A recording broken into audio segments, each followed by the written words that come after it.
दोस्तों, मैं दीपक एक बार फिर हाजिर हूं आपके साथ कक्षा 10 का नया टॉपिक लेकर, निर्देशांक ज्यामिति।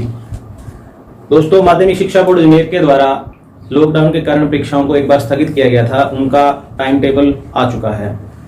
कक्षा 10 की जो परीक्षाएं हैं 29 जून को SST का एग्जाम है और 30 जून को मैथमेटिक्स का। तो अभी भी अपने पास समय है, अपने इसकी प्रिपरेशन कर सकते हैं। आपको डेली रूटीन में मैं जो टॉपिक करवा रहा हूं उससे रिलेटेड अगर आपकी कोई भी क्वेरी है या अन्य किसी चैप्टर की है तो प्लीज कमेंट करें, या मेरा ये व्हाट्सएप नंबर है, इस पर आप मैसेज करें। आपको सभी प्रकार के क्वेश्चंस का, समस्याओं का आपका हल किया जाएगा। तो अपने आज देखते हैं अगला अध्याय, निर्देशांक ज्यामिति। तो अपना आज का टॉपिक है निर्देशांक ज्यामिति, कोऑर्डिनेट।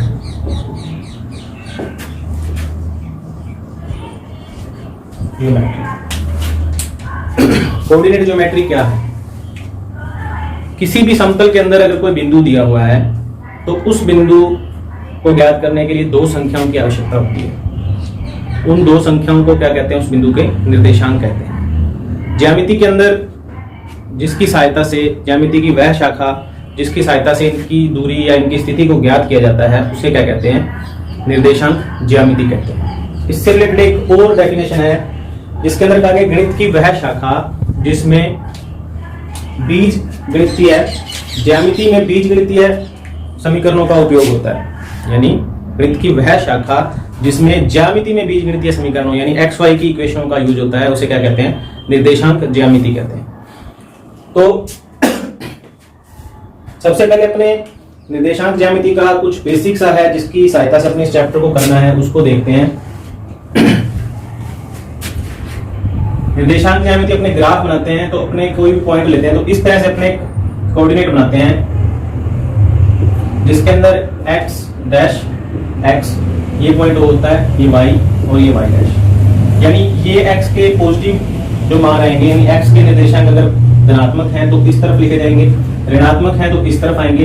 ये y का धनात्मक पार्ट है और ये y का ऋणात्मक पार्ट है। ठीक है। होता क्या है कि ये दो लंबवत रेखाएं हैं, दो लंबवत रेखाएं x x डैश और y y डैश बिंदु O पर एक दूसरे को प्रतिच्छेद करती हैं। बिंदु O पर एक दूसरे को क्या करती हैं? प्रतिच्छेद करती हैं। तो ये जो प्रतिच्छेद बिंदु होता है ये वाला, इसको क्या कहते हैं? मूल बिंदु कहते हैं। क्या कहते हैं? मूल बिंदु। प्रतिच्छेद बिंदु को क्या कहते हैं? मूल बिंदु। तथा x x dash y y dash ये परस्पर क्या है? एक दूसरे के लंबवत हैं। तो इन लंबवत रेखाओं को क्या कहा जाता है? समकोणिक अक्ष। इनको क्या कहा जाता है? समकोणिक अक्ष या आयतित अक्ष। क्या कहा जाता है इनको? या तो कहते हैं समकोणिक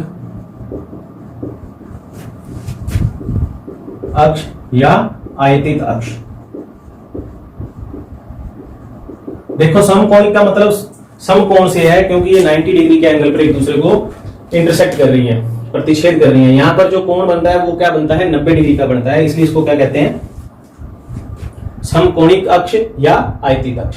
पॉइंट O जो है इनका प्रतिच्छेद बिंदु, उसको कहते हैं मूल बिंदु। ठीक है। इसके बाद आती है दो मेन चीजें। एक होता है भुज, दो डेफिनेशन है, एक तो है भुज और एक है कोटि।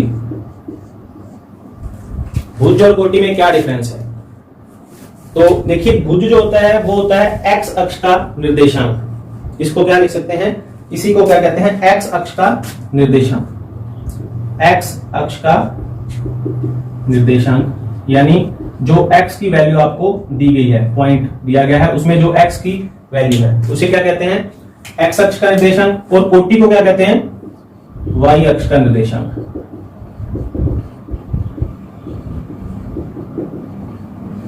ठीक है। यानी भुज क्या है? x की वैल्यू और कोटि क्या है? y की वैल्यू। ठीक है। अब देखिए, अगर अपने इस पॉइंट को लें, कोई भी पॉइंट है यहाँ पे P, ठीक है, ये इधर इसको अपने ऐसे मिला दें तो यहां पॉइंट O से ये कोई ए पॉइंट है, ये बी पॉइंट है, ये वाली जो दूरी है इसको क्या कहेंगे और ये वाली दूरी जो है इसको क्या कहोगे? देखिए यहां पर मैंने लिखा x का निर्देशांक, ठीक है, ये हो गया x का निर्देशांक, मतलब यहां से मूल बिंदु से x अक्ष तक चलेगी दूरी, ये क्या हो जाएगा आपका भुज हो जाएगा, ठीक है, और ये क्या हो जाएगी आपकी कोटि, ठीक है। तो ये दो पॉइंट थे, कोटि और भुज। उसके बाद आता है चतुर्थांश। चतुर्थांश जब दो रेखाएं एक दूसरे को परस्पर लंबवत इंटरसेक्ट करती हैं, जिसको अपने अभी बनाया था ओ पॉइंट पर, तो ये चार पार्टों में डिवाइड हो गया, फर्स्ट चतुर्थांश, द्वितीय, तृतीय और चतुर्थ। यहां पर अगर कोई बिंदु आता है किसी भी चतुर्थांश के अंदर, चिन्ह कैसे डिसाइड किए जाएंगे? कई बार क्या जाता है कि कोई पॉइंट बी है जो द्वितीय चतुर्थांश में है, ठीक है, तो इसके पॉइंट, उस पॉइंट के जो चिन्ह है यानी धनात्मक और ऋणात्मक का कैसे पता चलेगा? देखिए इस एरिया के अंदर फर्स्ट चतुर्थांश, प्रथम चतुर्थांश के अंदर अगर कोई पॉइंट आता है तो उसकी जो दूरी x का निर्देशांक जो होगा वो इस तरफ आएगा, तो इस तरफ x क्या होता है? धनात्मक होता है, ठीक है, और y का जो निर्देशांक आएगा वो यहां तक इससे देखा जाएगा, तो यहां पर y क्या होता है? धनात्मक। तो यहां अगर कोई पॉइंट आता है तो उसके दोनों ही जो निर्देशांक के बिंदु हैं x और y की जो वैल्यू है वो दोनों क्या आएंगे? धनात्मक आएंगे। अगर अपने द्वितीय चतुर्थांश में आ जाए तो x की वैल्यू के लिए इस अक्ष को चुना जाएगा, तो यहां पर x क्या होता है? ऋणात्मक, और y के लिए ये वाला चुना जाएगा, तो यहां पर y क्या है? धनात्मक। तो इसकी वैल्यू जो आएगी माइनस, x की वैल्यू माइनस में आएगी और y की वैल्यू प्लस में आएगी, ठीक है। तीसरे के अंदर देखिए, तीसरे के लिए ये वाला एरिया होगा, तो इसके अंदर x की वैल्यू माइनस में है और y की वैल्यू भी क्या होती है? नीचे की ओर माइनस में होती है, तो यहां पर जो पॉइंट आएगा वो भी क्या आएगा? उसके दोनों x और y दोनों की वैल्यू क्या आएंगी? नेगेटिव आएंगी। उसके बाद आ जाए चौथे पार्ट में, x की वैल्यू यहां से लेंगे, y की वैल्यू यहां से लेंगे, तो ये वाला अक्ष जो है x का ये प्लस का है और ये वाला अक्ष जो है ये क्या है? माइनस का है, तो इसमें x की वैल्यू पॉजिटिव होती है और y की वैल्यू नेगेटिव होती है। तो ये चतुर्थांश के कारण, चतुर्थांश कौन सा है और उसमें कौन सा पॉइंट है, कहां पर है, वो उसके जो चिन्हों का निर्धारण होगा वो इनकी सहायता से किया जा सकता है, ठीक है। कई बार क्या होता है कि पॉइंट दिया जाता है, जैसे मान लीजिए उसने पॉइंट दे दिया +3 -4, +3 -4। अब देखो x प्लस का है, x प्लस का इसमें है, इसमें नहीं है, इसमें नहीं है, इसमें है, और माइनस का 4, इसमें y प्लस का है लेकिन माइनस का यहां है, इसका मतलब वो पॉइंट कहां आएगा? चौथे वाले पार्ट में आएगा, चतुर्थ पार्ट में आएगा, ठीक है। अगर दोनों प्लस के पॉइंट आते हैं तो वो यहां बनेंगे, अगर पहला पॉइंट माइनस का आता है, दूसरा प्लस का आता है, तो वो सेकंड पार्ट में बनेंगे, अगर दोनों ही नेगेटिव आते हैं तो वो नीचे की ओर बनेंगे। यानी अपने को पॉइंट का निर्धारण, यानी पॉइंट किस तरफ आएगा वो उसके जो निर्देशांक दिए गए हैं पॉइंट के, उसके देखने से ही पता चल जाएगा कि वो फर्स्ट पार्ट में होगा, सेकंड में होगा, थर्ड में होगा या फोर्थ वाले पार्ट में होगा।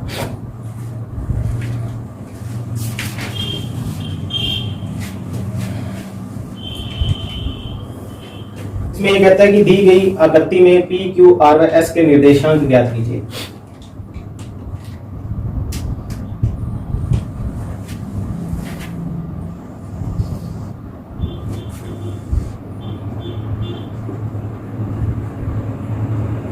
ये x है, ये y है, ये पॉइंट O है, ये x डैश, ये y डैश। जहां मैंने डैश लगाया इसका मतलब वो क्या है? माइनस में है पार्ट। इस तरह से मैंने इनको निर्देशांक दे दिए हैं, इस तरफ पॉजिटिव में है, इधर भी पॉजिटिव है y के, इस तरफ x के नेगेटिव पॉइंट है, इधर y के नेगेटिव पॉइंट है। तो इसमें पॉइंट P दिया हुआ है वो इस तरह से यहां पर है, ठीक है, और इधर से इस तरह है। ये इनका जो इंटरसेक्टिंग पॉइंट है ये P है। ये कहता है कि इसके निर्देशांक लिखिए। अब निर्देशांक लिखने के लिए सबसे पहले x का पॉइंट लिखा जाएगा, तो x से अपने इसको काउंट करते हैं तो ये 5 सेंटीमीटर की डिस्टेंस पे है, तो यहाँ ब्रैकेट में लिखेंगे 5, इस तरफ y का ओरिजिन से यानी मूल बिंदु से कितनी डिस्टेंस पर है? 1 2 3, तो ये 3 है, तो इसके निर्देशांक क्या हो गए? 5, 3, ठीक है। इसी तरह से एक पॉइंट और है,